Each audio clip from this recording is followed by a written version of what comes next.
गुरुजी प्रणाम। चरण स्पर्श। गुरुजी, हम ये सुने हैं कि रामचरितमानस में एक चौपाई लिखी है, ढोर गमार शूद्र पशु नारी, सकल ताड़ना के अधिकारी। तो क्या इसमें स्त्रियों को मारने पीटने की बात कही गई है क्या? इसमें थोड़ी सा हमको शंका है, इसका समाधान करके और गुरुजी हमको आप बताइए। प्रणाम। बहुत सुंदर, आपने बहुत सुंदर प्रश्न किया है और ये प्रश्न बड़ा विवादित रहता है और इस प्रश्न को लेकर के, इस चौपाई को लेकर के तरह तरह से लोग जो है तुलसी बाबा जी के ऊपर भी वो करते हैं, आरोप लगाते हैं कि तुलसी जी ने ऐसा लिखा। मगर वास्तव में संतों की बातों को समझना, शास्त्रों की बातों को समझना इतना आसान नहीं होता है। तुलसी बाबा जी ने जो यह चौपाई लिखी है बहुत ही सटीक चौपाई है।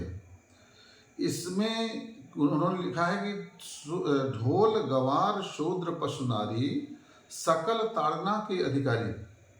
कौन किसको कहा? ढोल, ढोल जिसको हम बजाते हैं, गवार जो अनपढ़ है, पढ़ा लिखा नहीं है, जिसकी बुद्धि उतनी जो है वो तेज नहीं है, और शूद्र सेवक है ना, ऐसा मान लीजिए, शूद्र को सेवक मान के चलें, जो हमारे काम करता है, सेवा करता है।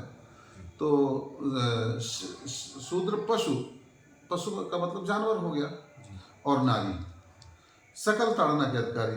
अब इनको जो है बाबा जी ने लास्ट में जो लिखा, सकल ताड़ना के अधिकारी।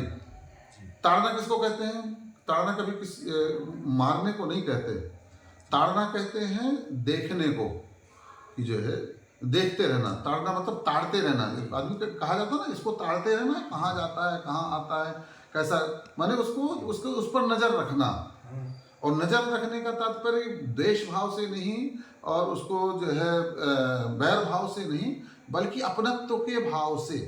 ये सब अपने ही हैं, इसमें कोई पराय।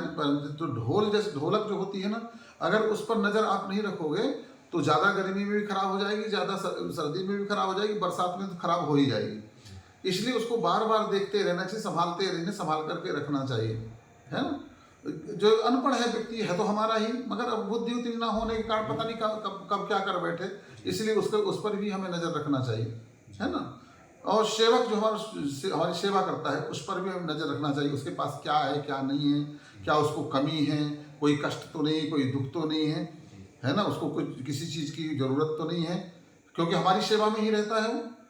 तो हमारा दायित्व तो हो जाता है कि हम उसको जो है उसके सुख दुख की चिंता करें। और पशु जो है, पशु होता है अपना जो जब खेती बाड़ी है, और पशु को ऐसे अगर आप छोड़ दोगे तो वो खेती बाड़ी को नष्ट कर देगा। इसलिए उसको भी खाने पीने की व्यवस्था करते रहना चाहिए, उस पर नज़र रखना चाहिए। और स्त्री तो हमारे घर की जो है लक्ष्मी है, नारी जो है हमारे घर की लक्ष्मी है। उस पर भी कोई इतनी संकोच स्वभाव की होती है ना, कि जो है अपनी आवश्यकताओं को भी नहीं कह पाती है कि हमें क्या चाहिए क्या नहीं चाहिए, है ना। तो उस पर भी नज़र रखना चाहिए कि उसकी जो है जो ज़रूरत है उसकी पूर्ति करना चाहिए। और नज़र रखने का ये भी है, कभी कभी क्या है, संगत गुण व्यक्ति के तरह तरह से कुसंगत में आदमी फंस जाता है। तो यह भी देखना है कि देखिए कैसे लोगों के साथ में उठना बैठना है, कहाँ आना जाना है, ये सब नज़र रखना चाहिए ना। तो ये तुलसी बाबा जी नज़र रखने के लिए की बात कही गई है, और ना कि मारने और पीटने की बात की गई है। ठीक है ना, बात समझ में आ गई? जय श्री राम।